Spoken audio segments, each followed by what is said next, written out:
Hi, my name is Paul Saver of Parent-Teenager Relationship Saver, and welcome to this parenting tip number 7 titled The Small Stuff is Big. Now, all my parenting tips are directed at both male and female parents alike, but this particular tip I'm targeting male parents. Why?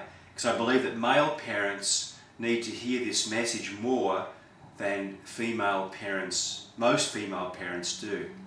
So what is parenting tip number 7? In a nutshell, it's the small things that you do sincerely for your child that actually builds the relationship. In other words, it's the small things that you do that communicates that you care for your child.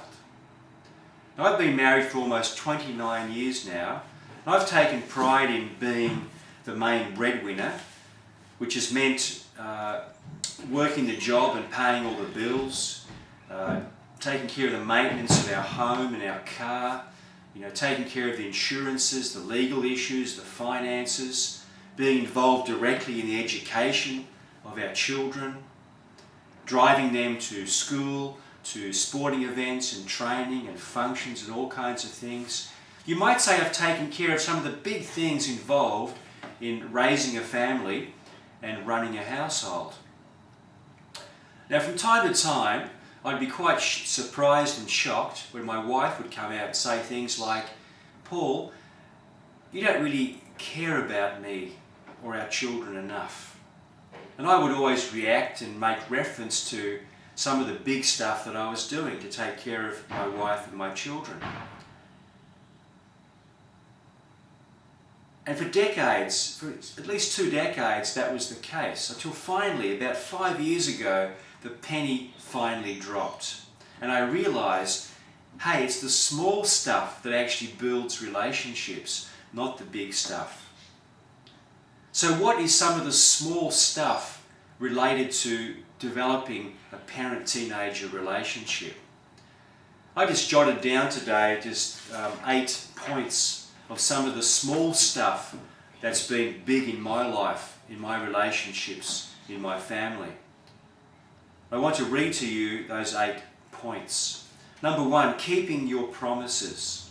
Number 2, saying sorry to your teenager when you make a mistake and to make amends, doing something to make amends to communicate your sincerity. Number 3, learning the names of your teenagers' friends and their teachers and talking about them.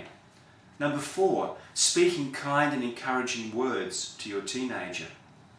Number 5, asking your teenager for their opinion. Number 6, inquiring about your teenager's feelings and validating them. Listening to understand, number 7. And number 8, helping your teenager to pursue their hobby or dream in life.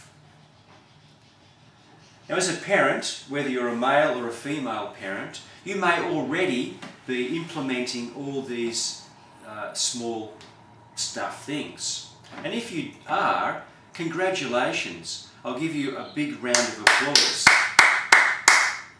But if you're not, just by implementing this one parenting tip will immediately transform your parent-teenager relationship. This is Paul Saver of Parent-Teenager Relationship Saver signing off and wishing you success on your path to creating that happy and wonderful parent-teenager relationship.